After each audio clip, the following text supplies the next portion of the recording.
"That's your Dreadnought," Commander Roran Strask muttered, pulling down the manual targeting lever with a slow, weighted drag. "Tell them to build a second one." The cockpit of Audax was dim, lit only by emergency strips and the faint glare from the forward viewport.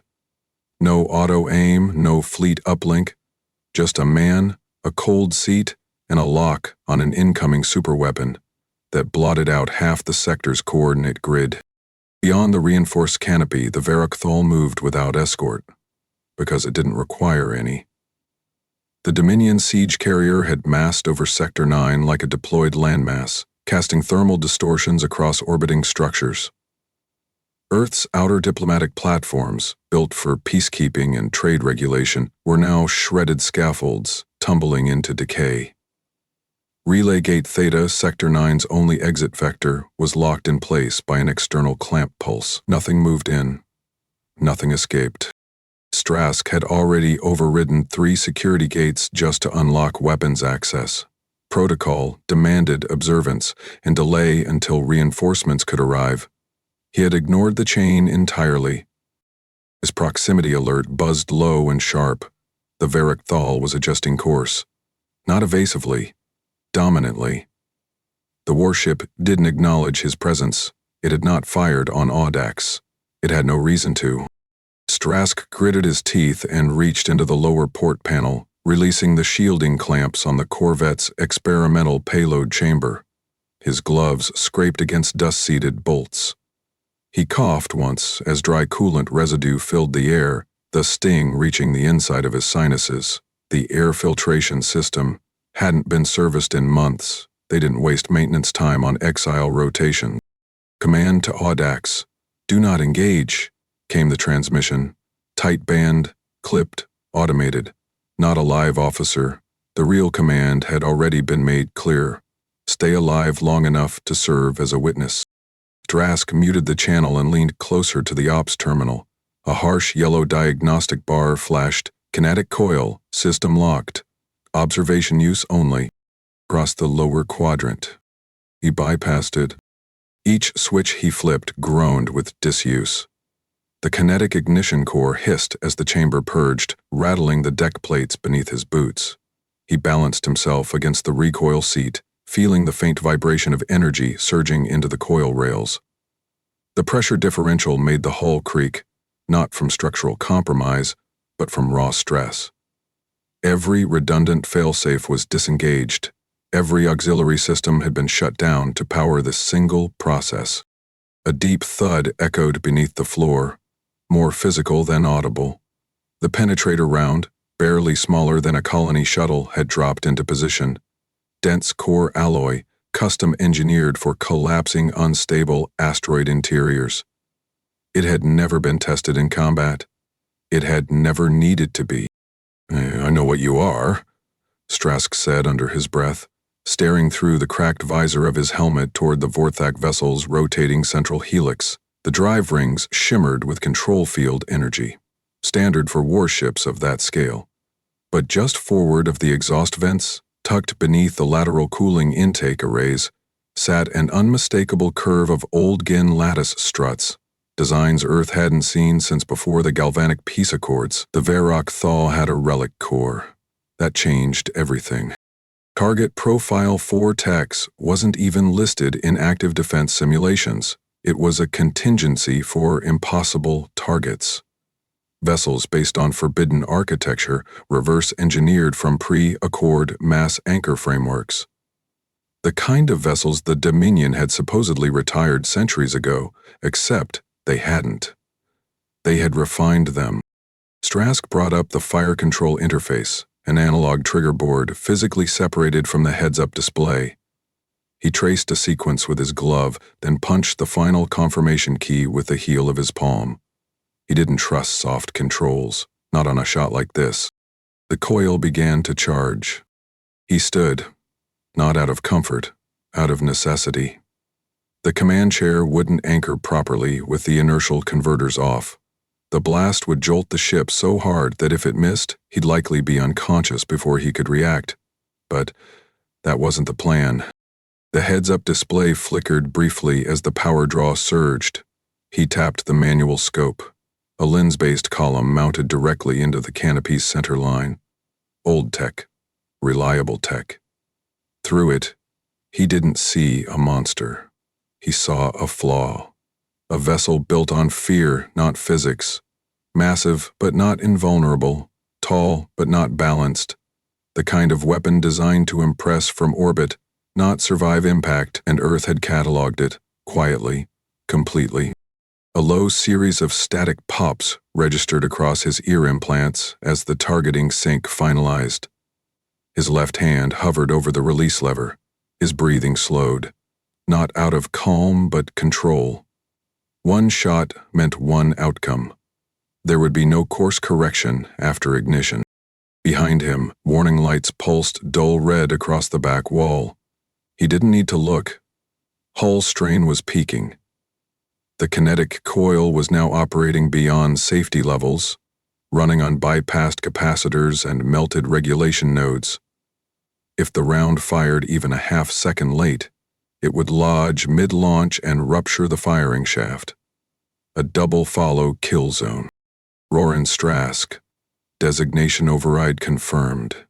He whispered to himself, feeling the sweat run beneath the collar of his flight suit. Fire count, 1. The lever dropped. A crushing slam detonated through the deck, and the Corvette lurched backward under forced expulsion. He stumbled, caught the side rail with one hand, and barely kept his footing. Through the viewport, a shape burst forward. Not bright, not glowing, but dark and solid. A blur of force moving too fast for the eye to track. Of the lower vector arc of the Vorthak Dreadnought. No flash, no explosion, not yet.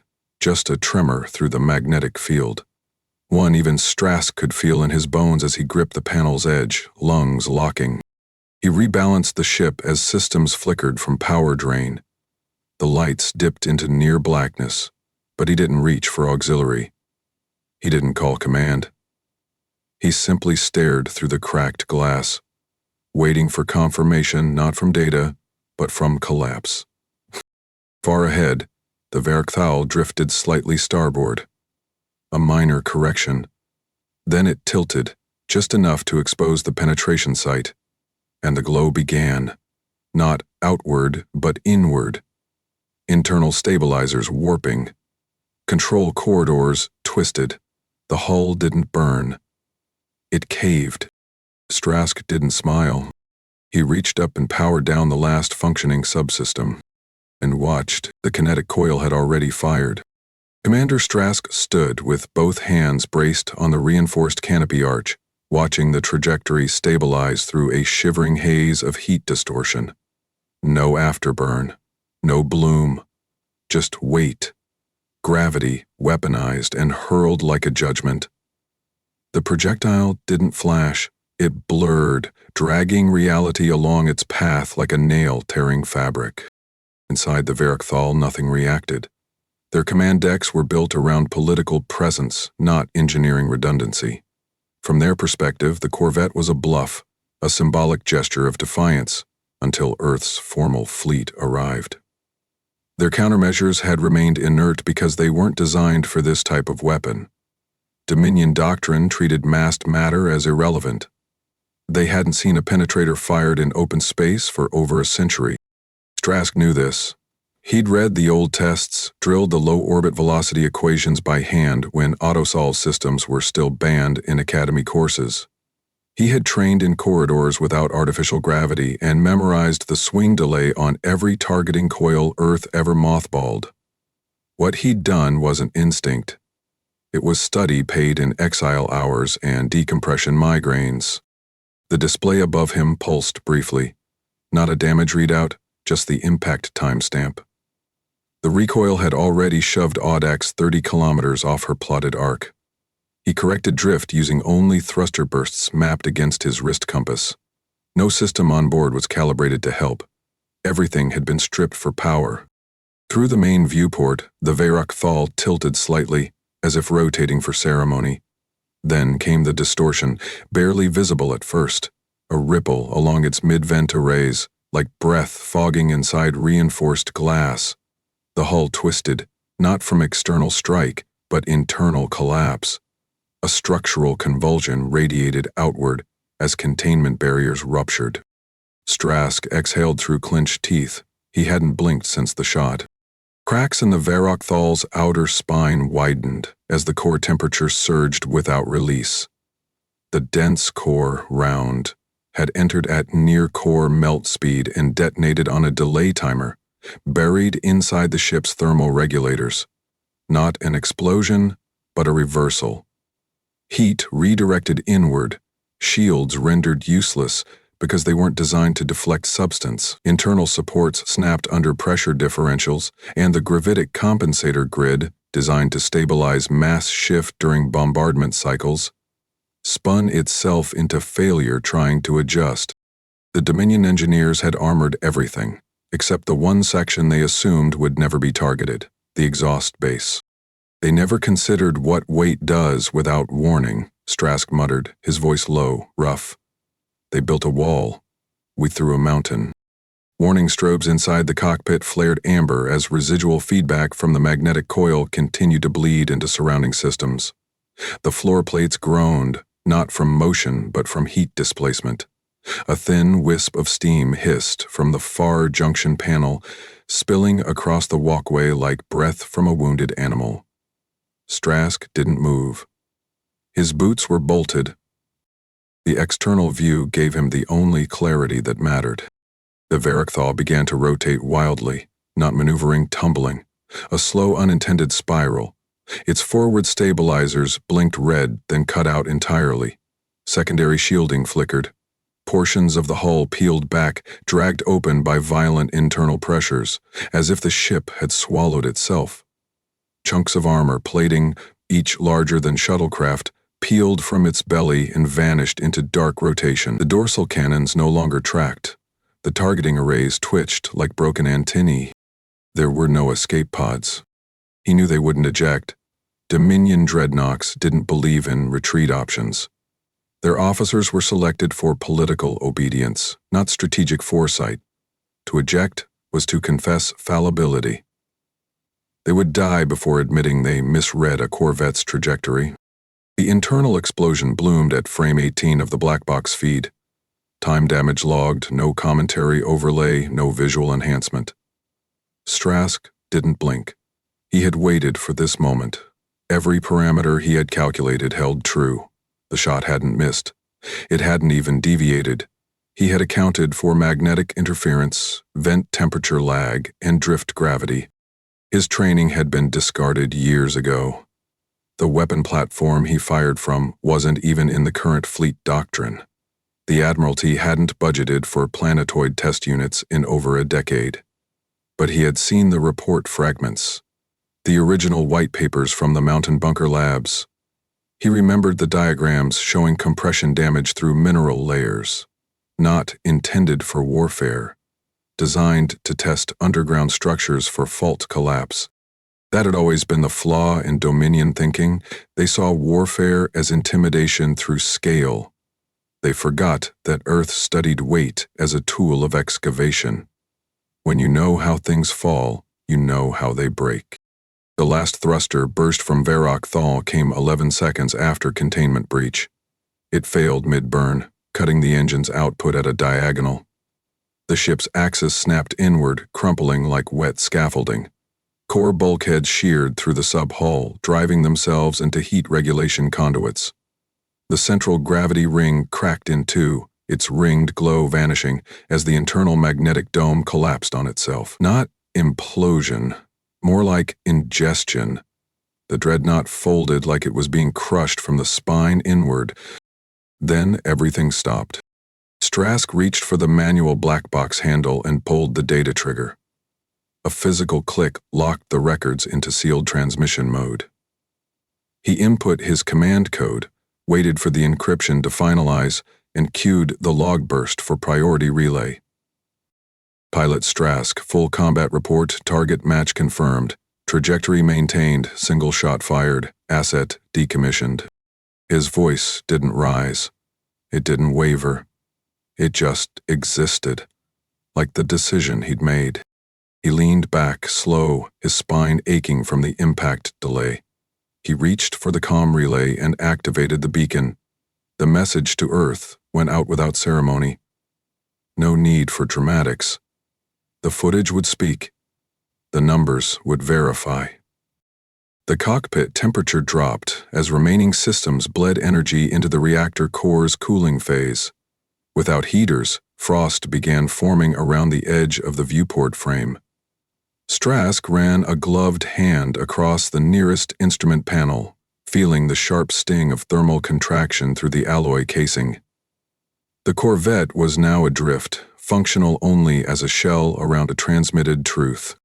He toggled external sensors to minimum range and cut the last active thrusters. There was no need to move. The wreckage of Varric drifted like torn scaffolding behind a dust cloud that used to be command architecture. The Dominion had lost more than a warship.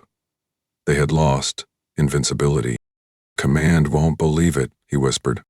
The heads-up readout now showed only one active light, transmission status.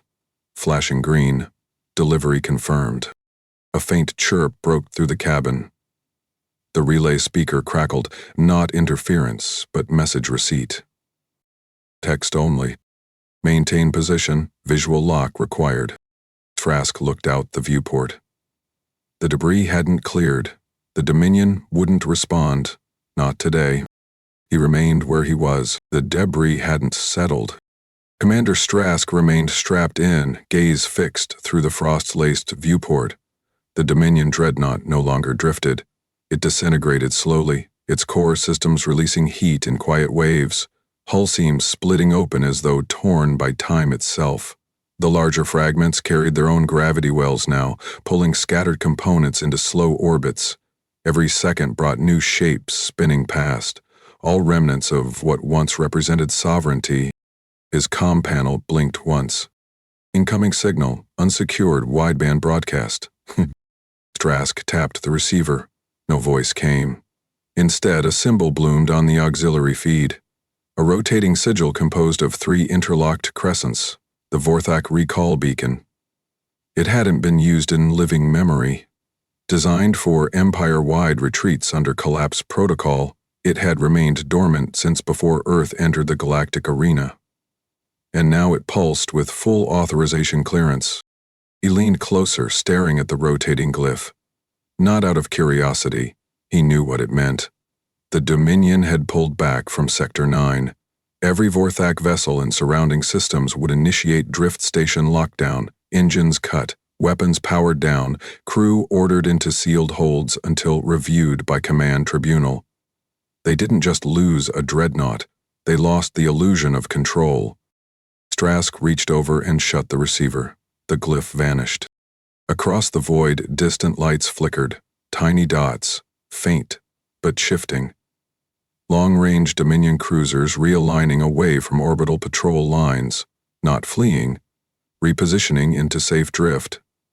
A war formation dissolving without resistance. He adjusted the thermal dial near his collar, reducing the chill leaking into his suit. No internal heat would be restored, not with the power grid rerouted through emergency battery packs. His boots clanked slightly against the bulkhead as he stepped toward the backup console. One line blinked in standby. Maintain position, visual lock required. He had already seen the message, but Earth had sent it again, unchanged. No added context. No orders for reinforcement. No request for further engagement. Earth knew, and they were watching. He slumped into the manual override seat, hand resting on the flight yoke out of habit. There was nothing to steer. The ship had no propulsion left. No nav sync, no escape vector. He was the last working object in a region of hollow aftermath. Strask replayed the impact footage again. This time he slowed the internal feed, studying each structural fold as the penetrator detonated. Frame by frame, he traced the shockwave racing through the central corridor, cracking power rings like snapped vertebrae. The Dominion engineers had built beautifully, but not defensively. They never imagined collapse from inside. The quiet ate into him. Not silence. He didn't believe in that word. Not anymore. There was always something. The dry rasp of cooling systems withdrawing heat into frozen conduits, the low creak of twisted paneling settling under vacuum exposure, the static pings from fractured sensors trying to recalibrate against debris reflection. It wasn't quiet, it was consequence. His hand hovered over the secure comm line, considering. There was nothing to say. He had submitted his report.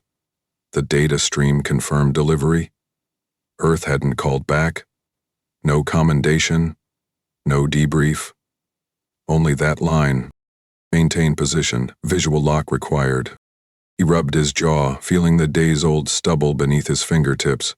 Strask hadn't shaved since the patrol started. No one expected anything to happen in Sector 9. Civilian outposts, trade monitors, transit check-ins, and now a cratered void. He hadn't been stationed here to fight. The last cup of processed brew in the galley had long gone cold. He'd spilled half during the coil launch. The mug still floated by the rear hatch, spinning lazily, drops of residue clinging to the rim like sweat on old steel. Strask pulled the internal chair restraint tighter and tilted his seat back. Through the viewport, pieces of Varrock Thal continued their slow unraveling. He couldn't tell where the bridge had been, or the weapon platforms, or the command decks. Just fractures, shards, lights gone dim. A sharp vibration kicked through the hull. He tensed. External collision? The heads-up indicator flared once. Just a small object, likely part of the aft turbine ring from the Dreadnought. It had ricocheted off Audax's armored belly and drifted out of range. Nothing followed.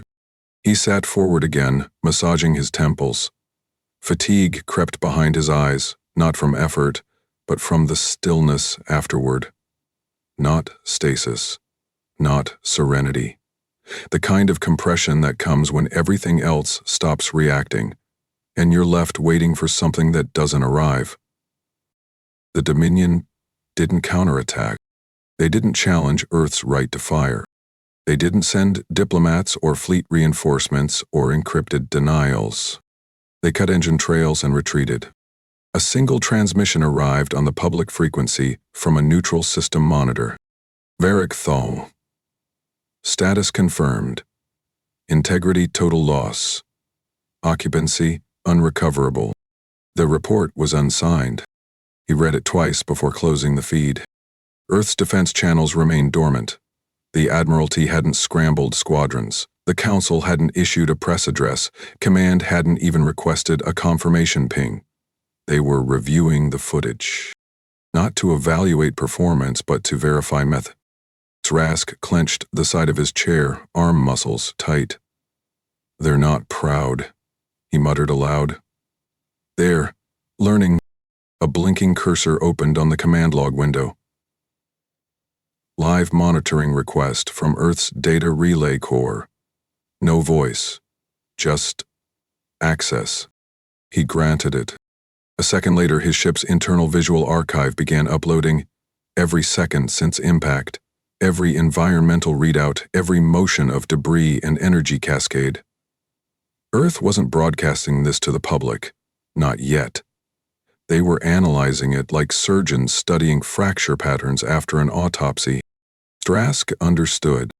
The Dreadnought hadn't been defeated by chance. It had been undone by literacy, understanding structure, mapping thresholds, exploiting engineering habits masked as superiority. He stood again, moved toward the side panel near the airlock and stared at the reflection cast against the porthole. Gaunt features, tired eyes, skin drawn from recycled cabin air.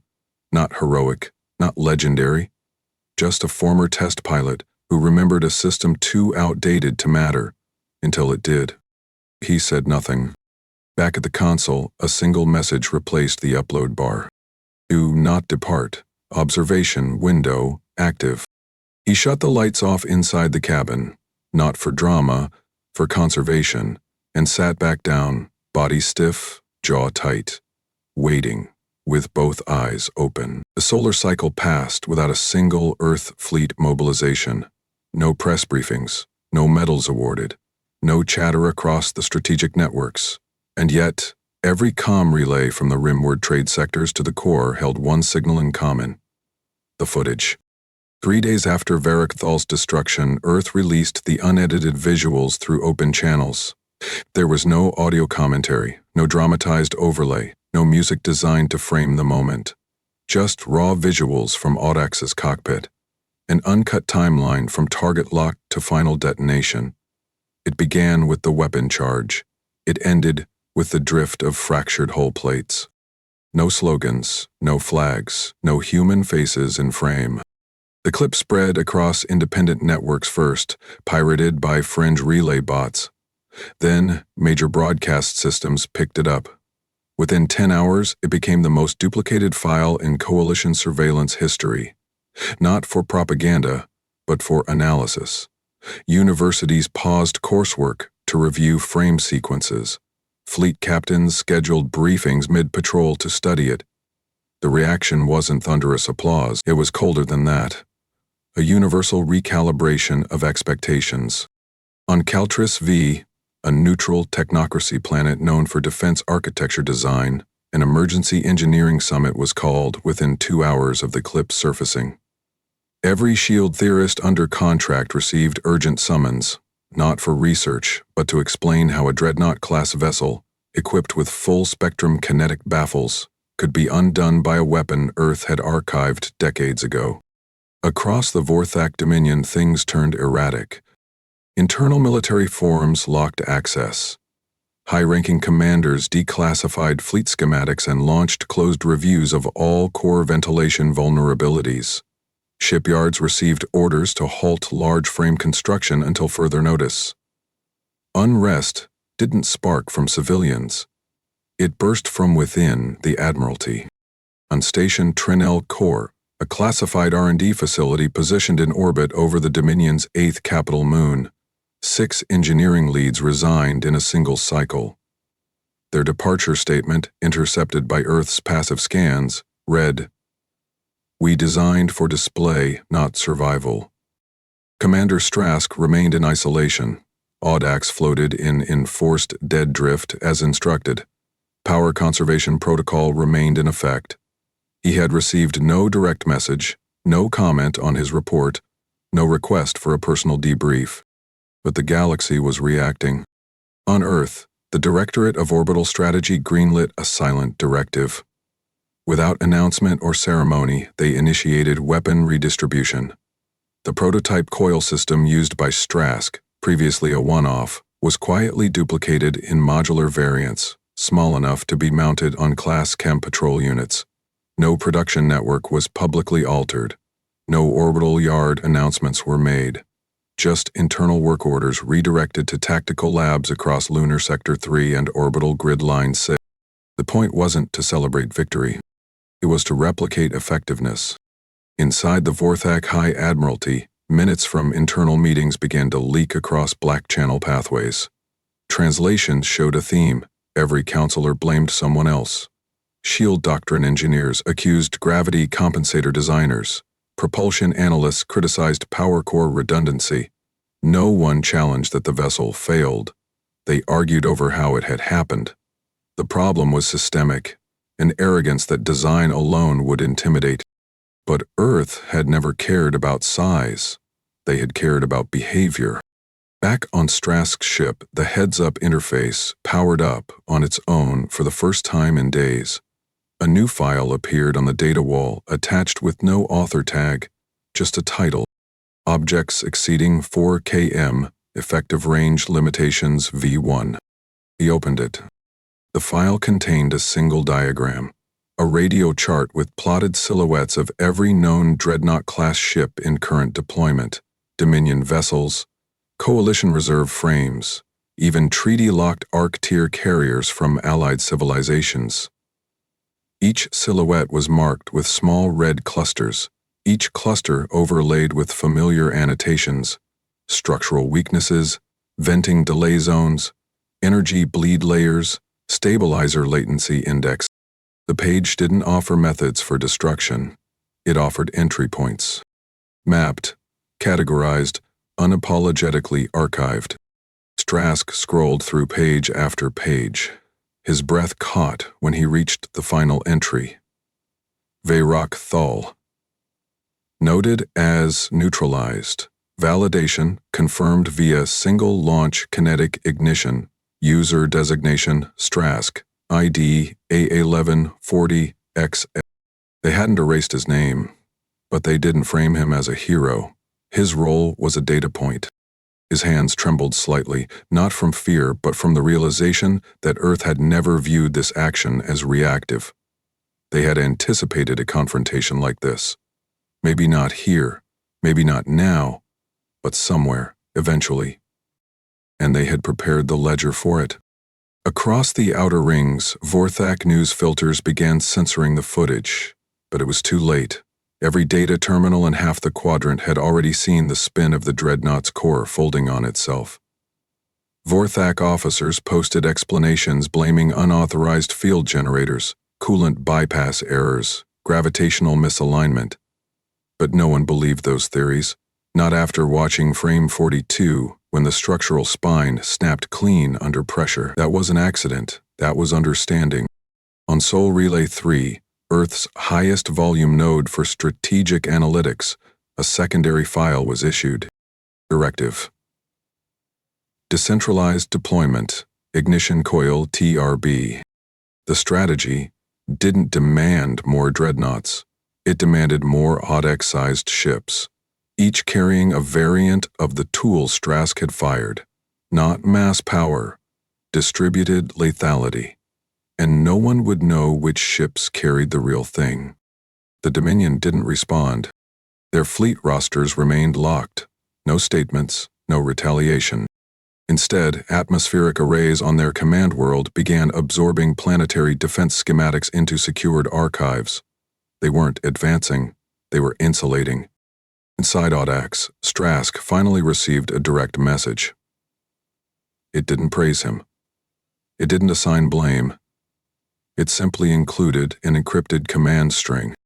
Archive complete, stand by for retrieval orders. He didn't reply.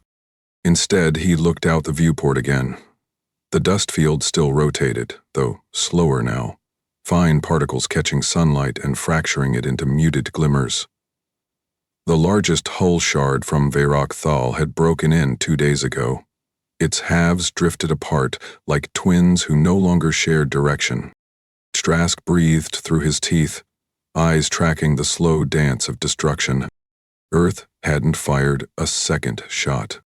They had shared a folder, and the galaxy stopped measuring power in kilometers. The request came veiled in diplomacy but wired with desperation. Carrier vessel arrived in Earth's orbital compliance ring, bearing no crest, no threat posture, and a crew of 3 Vorthok envoys wearing outdated regalia. They didn't request entry, they requested confirmation. Their opening transmission bypassed standard Alliance channels and went directly to Earth's Central Archive Directorate. The message was short. How many coil-based units are in deployment? It was not a negotiation. Inside the Directorate's deep analysis chamber, no response was composed. No diplomatic corps were summoned. Instead, the Data Oversight Division opened a public terminal on Earth's primary defense node and uploaded Chart V 2.1. Known vessels by structural vulnerability and failure propagation.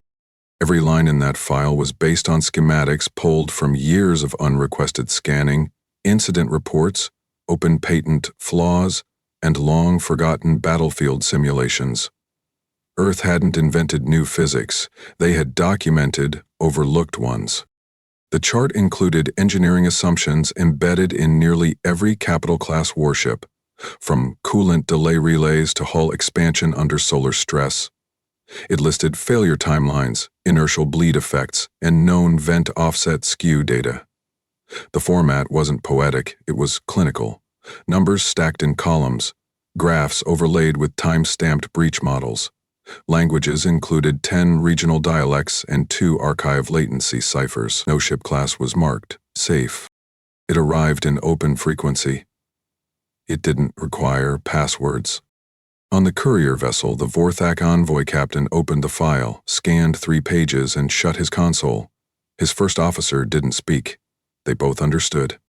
Their war doctrine had become obsolete, documented, dissected, and distributed without a single detonation. Earth hadn't defeated their navy. Earth had proven it unnecessary. 3 hours later, a Vorthak internal report leaked through backdoor channels. The transmission showed a heated exchange between two naval engineers. One shouted into his communicator, fists clenched so hard his clawed fingers split the screen housing. "They didn't strike us. They studied us. You told us we were unpredictable. They wrote the outcome 3 years ago?" Strask never heard that message. He was no longer at the center of attention. Earth had shifted focus. The individual pilot had served his function. Now, the doctrine moved forward.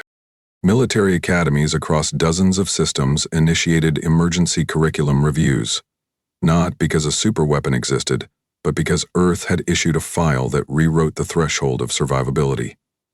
For centuries, power projection was measured in hull tonnage and reactor output. Earth's chart redefined it as a function of error tolerance under extreme conditions.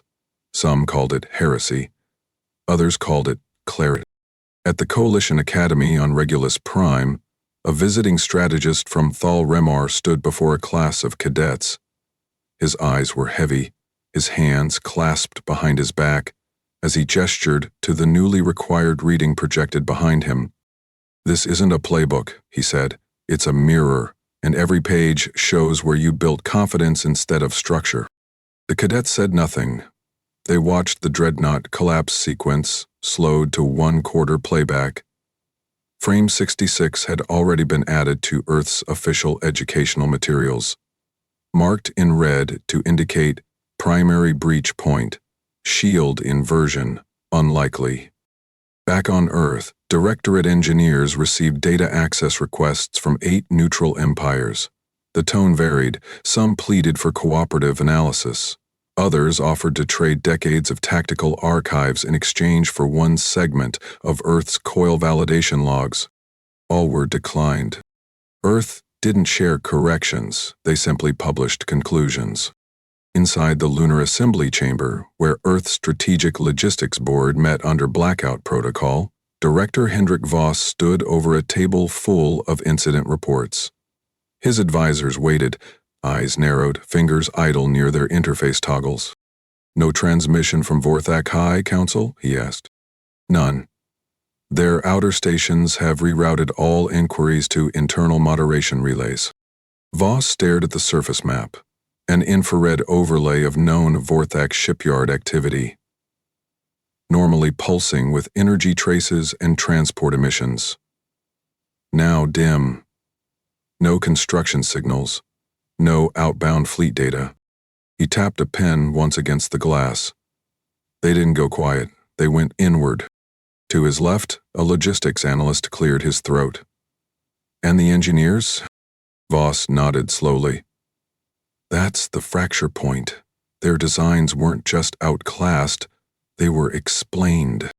There was no celebration in the room. Only coordination. Behind them, a display updated with a live counter. Coil platform installations in progress, 74. Vessel classes upgraded, 12. Projected deterrence radius, expanding, not a war machine. A documented risk ledger. Earth wasn't preparing for another engagement. They were ending the concept of blind escalation. Elsewhere, independent research outposts tried to reverse engineer Earth's targeting algorithms based on publicly released data. They failed, not because Earth used advanced cryptography, but because their pattern logic was grounded in human-built variables that no other species thought to test. Weight transfer during orbital shifts, material fatigue under asymmetric heat dispersal. Habits Earth had studied since building underground bunkers on fault lines. None of it was mystical. It was learned, and it was fatal to ignorance.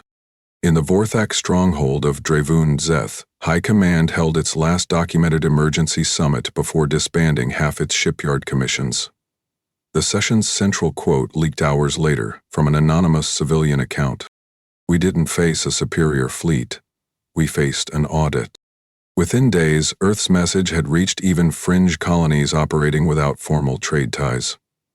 A freighter captain, hauling structural components through the LiDAR drift, reportedly refused to dock near a known Dominion checkpoint. When asked why, his reply was brief. "I saw the chart." Strask remained uncontacted. His corvette was still listed as Data Extraction Node, Static Position Hold. He stared at the final telemetry burst transmitted to Earth. Frame 89 had captured the moment the Dreadnought's command bridge snapped into gravitational torsion. The image had been cropped, highlighted, annotated, and embedded into several of Earth's next-gen engineering exam questions. Not as inspiration, as a case study. One ship, one recorded round, and a war doctrine rewritten through a spreadsheet. The Vortek made their stand not on a battlefield, but on a broadcast. It began without buildup, a sudden override across shared interstellar channels, hijacking diplomatic relay feeds and high-bandwidth trade links. Every viewer, regardless of subscription, affiliation, or clearance, found their screens filled with one image: the skeletal frame of a new dreadnought under construction in orbit above Vorthak's capital moon. Labeled in bold glyphs beneath the frame, Yershkal. A voice followed, measured, formal, and immediately identifiable as High Admiral Kraxthathorin, whose name had not appeared in any official communication since Varikthal's destruction. "Our enemies presume our downfall. They interpret one event as empire-wide decay," he said, standing within a reinforced command chamber. No regalia, just dark threaded attire and a cold, deliberate cadence. "Let them watch us rebuild in the open. This vessel, Ease, is being assembled for the stars to witness." The camera panned. The Yershkal appeared unfinished but massive, larger even than Varrock Thal. Forward mount weapon bays, multi-deck core stabilizers, triple hull plating along the ventral spine. Vortak engineers, suited in pale atmosphere armor, moved along scaffolds like ants dragging cables through artificial terrain. The galaxy paused. For a moment, the Dominion seemed reborn. Worlds under their protectorate held their breath. Neutral empires hesitated on fleet allocation. Alliances momentarily delayed logistical agreements. The signal wasn't about retribution. It was about restoring weight to the word Vorthak. But Earth didn't wait to see if belief would take root. 6 hours later, without ceremony, the Office of Tactical Analysis published an open document titled Yershkal, Predictive Failure Risks, Public Revision A. It featured no logos, no classified seals, no inflammatory language. Just annotated diagrams based on silhouette data, matched with decades of Vorthak shipyard patterns and recent broadcast telemetry. Using angles from the construction footage, Earth's analysts reconstructed the vessel's internal grid and identified 17 points of projected critical failure. The report began with this line: "If constructed per visual profile, the Yershkal will experience stabilizer divergence at 1.3 G lateral stress. Cross-section integrity will buckle under heat displacement from tricore synchronizers. Ventilation arrays lack full containment redundancy." Then, 3 words at the bottom. 3 weeks remaining. There was no signature.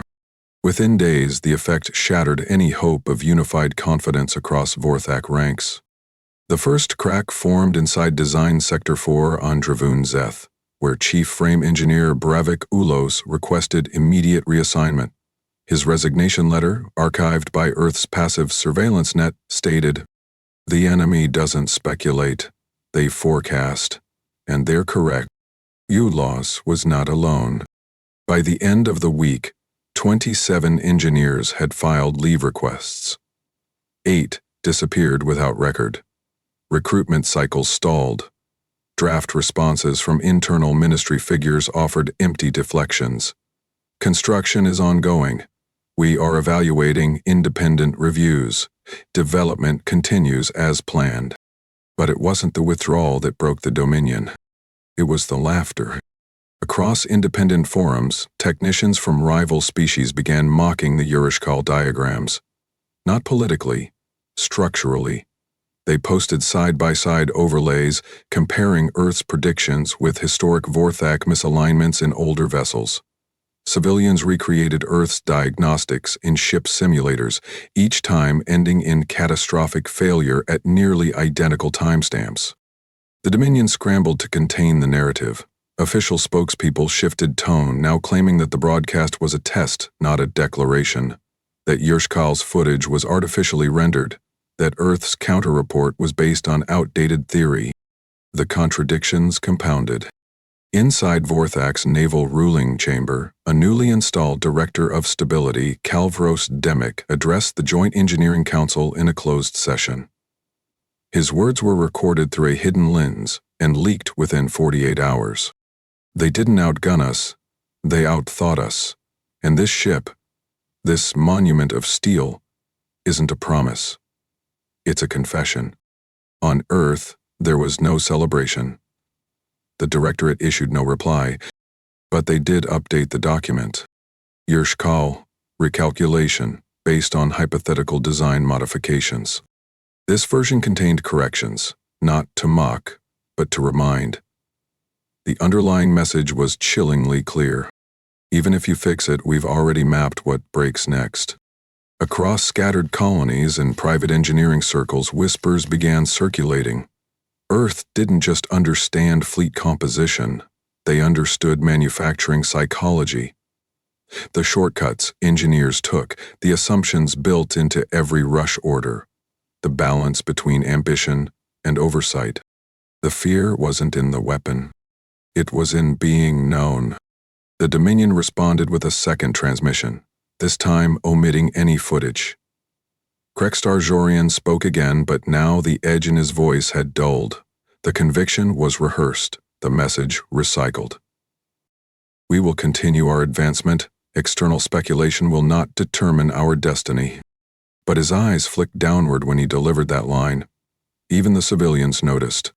In a broadcast chamber beneath the Lunar Archive Vault, Earth Senior Analysis Officer Dr. Tevrin Hale spoke to a group of cadets on strategic foresight. He gestured to a projection of the Yershkal's dorsal array and asked a single question. Does anyone here see a threat? One student raised his hand. No, sir, I see a syllabus. Hale didn't smile. They showed the galaxy their defiance, he said, voice low. We showed the galaxy their homework. At that moment, every communications officer in the chamber received a short status ping. Erasure. Construction suspended pending design overhaul. Earth never sent a direct challenge. They sent corrections. And that message landed harder than any weapon they had ever deployed. The shipyard floodlights dimmed at 300 local orbital time. The crane rigs along Sector G locked in vertical hold. Fabrication lines halted without official order. No explosions, no sabotage. Just stopped hands and retracted arms. Irshakal never reached launch phase. No announcement confirmed the halt. The Dominion Central Broadcast Hub defaulted to archival footage of prior state ceremonies, looping segments from past Dreadnought christenings to preserve public morale. But every engineer, technician, and logistics officer assigned to the project received the same coded transmission. Operation Cauterization enacted. Frame suspended. Deconstruct support lines. The language was clinical, stripped of rhetoric. The intent was not to pivot or rebrand. It was erasure by function. The project had become unsalvageable. Admiral Krekstar Zorin vanished from public records 2 hours later. Inside Vorthak Command Node 6, located beneath the reinforced surface of their capital moon, emergency judicial panels convened. No generals were invited. These were not strategy sessions. They were courts. One by one, lead structural designers from Erasure were marched in. Their statements were pre-recorded. Cross-examinations were minimal. Internal security force personnel delivered every charge with flat vocal cadence, citing material misrepresentation, endangerment of strategic integrity, and ideological compromise. Engineer Rivik Dros, the same mind credited with the dorsal array layout for Varric Tal, stood in shackles during his tribunal. "I followed every parameter given," he said, tone clipped, throat dry. "They knew the flaws. They called them acceptable risk ratios." The council chamber didn't respond. He was escorted out, sentence sealed. Within 48 hours, 17 engineering staff members had been relocated to remote penal facilities for educational reassignment. None were allowed communication with outer networks. Technically, they weren't accused of failure. They were accused of thinking Earth had been wrong. Earth remained silent, but their chart did not. A public upload emerged 2 days after the Yershkal broadcast faded. It was labeled Vulnerability Map, version 1.1. The update was not limited to Vorthak vessels. New silhouettes appeared, ships belonging to multiple galactic factions, including Earth's allies and long pneumo colonies. The implications were clear. Earth was not targeting one empire. They were documenting all of them. Each diagram carried the same brutal simplicity. Lines over weak reinforcement joints, notated delays and shield regen loops, venting choke points identified by material fatigue grades. Where other militaries posted advancements in firepower, Earth posted inevitability in failure points. The file was reviewed in secret by defense leaders across 9 systems. Panic didn't erupt outwardly. Instead, directives were amended. Production timelines were delayed. Fleet inspections, previously once a cycle, were now conducted weekly, not for improvements, but for fear of inclusion. At the Coalition Shipwright Consortium, Admiral Selron Vrax held a classified strategy meeting with 10 vessel architects. They stood around a floor display showing Earth's file in full projection. "They didn't use lasers, they didn't even change course," Vrax said, scanning the room slowly. "They watched us build and they learned faster than we corrected." A junior architect asked, "Are we at war?" Vrax answered without blinking. "You only ask that when you've been hit. This is something else. This is what happens when someone understands us better than we understand ourselves." No one challenged him. Meanwhile, on Earth, the Directorate received dozens of encrypted requests from Vorthak alumni academics and shipyard officials requesting anonymous asylum. Some carried complete databases, others offered prototype files in exchange for protection. Earth didn't respond to most. They logged the offers, indexed the contents, cross-referenced each against the charts already in circulation. They weren't chasing defectors. They were curating proof. In the domed central archive beneath Lunar Sector 6, senior analyst Draymond Kerr stood alone before the latest feed dispatch. One of Earth's internal data cleaners approached him with a tab. "This one's from the Vorthak diplomatic shadownet," he said. Kerr scanned it, a brief nod. A single line. "Dominion Command hereby suspends all Dreadnought-class development for the foreseeable cycle." No signatures, no herald, no farewell. Kerr spoke quietly. They didn't surrender. They retracted. The data cleaner tilted his head. "Does that mean we won, huh?" Kerr didn't answer. He walked away, leaving the report open. Across the civilian networks, reaction was muted. There were no public parades, no unity marches, no broadcasts glorifying the event. Earth didn't publish footage. They didn't construct a museum. The only physical acknowledgement remained Audax, locked in dry dock, with a single plaque. Recorded fire count 1.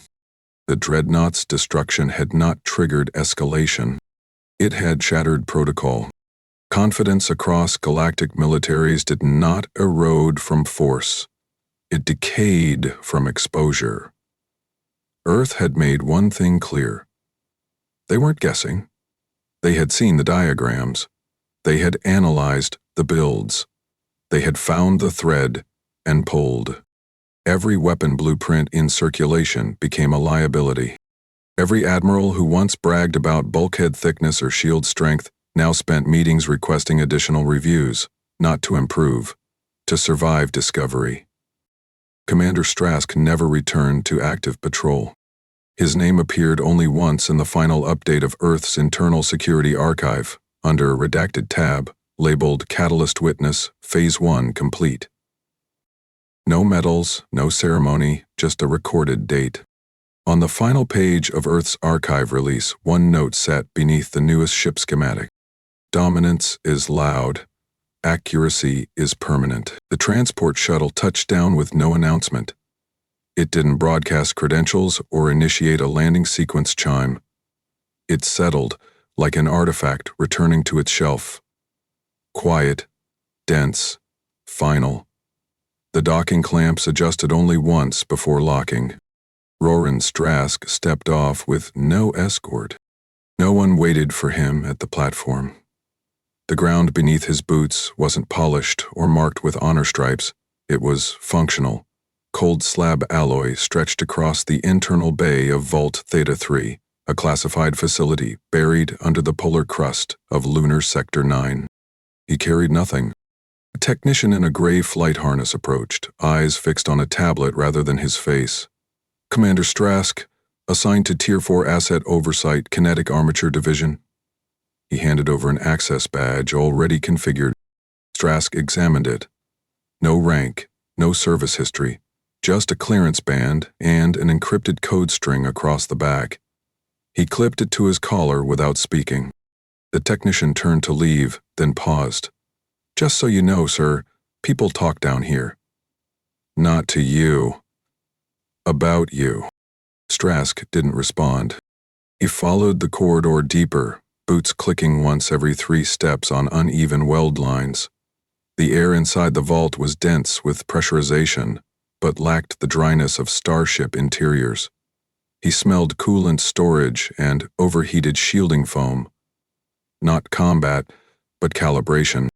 This was where Earth stored its unfinished weapons, and the people too dangerous to serve in public. He didn't see another face for 3 days.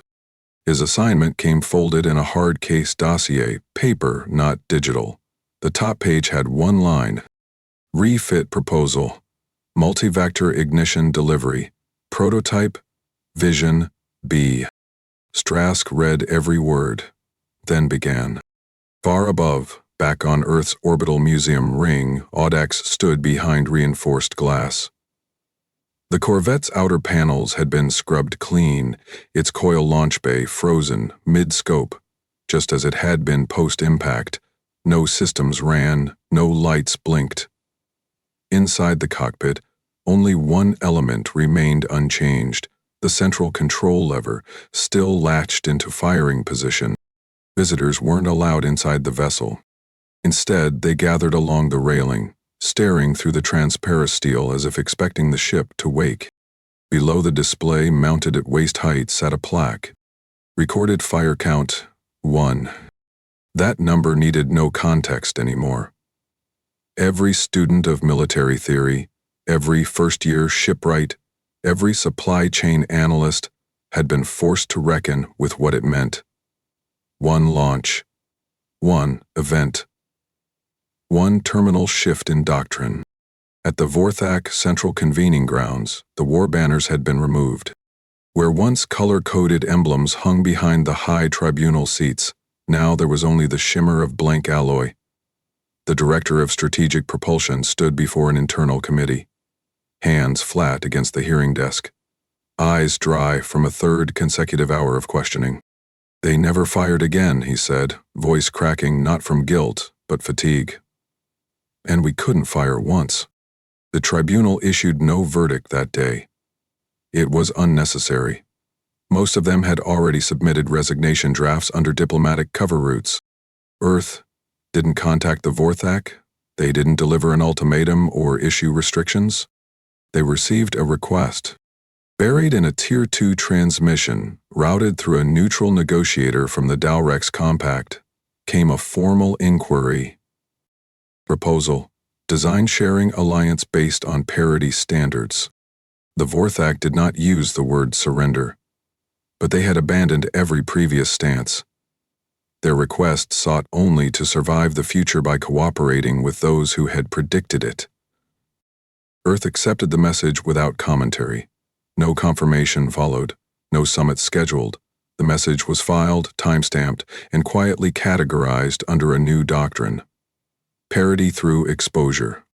Inside Directorate Command, Earth's patrol fleet loadout changed overnight, not in public fleet yards, not in state broadcast declarations. Coil ignition platforms were quietly installed across every third patrol vessel. Each unit varied slightly in size and internal layout. No registry showed which ones had live weapons. That decision remained sealed. The strategy didn't aim to frighten. It aimed to remove belief from firepower myths entirely. Strask received no medal. He never returned to public view, but his logs were replayed across every educational platform licensed to military institutions. Not for inspiration, for review.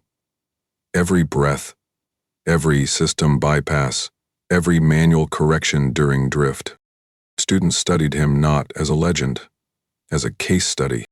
He wasn't discussed in hollows. His name wasn't engraved on monuments. But in the closed rooms where doctrine formed and doctrine died, his choices were law. 3 months after Audax entered preservation, a civilian media node asked the Directorate for a quote to commemorate the end of the Dreadnought age. The reply, issued by Data Executive Sel Varn, was short. A war didn't happen. One shot made sure it didn't have to. Across outer colonies, a quiet phrase circulated in dry dock worker circles, passed from welders to navigation assistants to junior command officers. Measure twice, Earth's already measured 3. In political halls, the tone shifted. Leaders no longer praised the scale of their carriers. They praised efficiency, survivability, transparency in build processes, not because they feared Earth would destroy their fleets, but because they feared Earth already understood them. The worst threat wasn't what Earth could deploy, it was that they never had to again. In time, the name Urishkau was scrubbed from Vorthak records. Shipyards retooled for agricultural cargo haulers. Defense budgetary meetings were held in half-lit rooms, with structural integrity diagrams as the only visuals on display. And across every system where dreadnoughts once symbolized pride, one phrase remained immune to satire. "That's your dreadnought?" They didn't laugh anymore.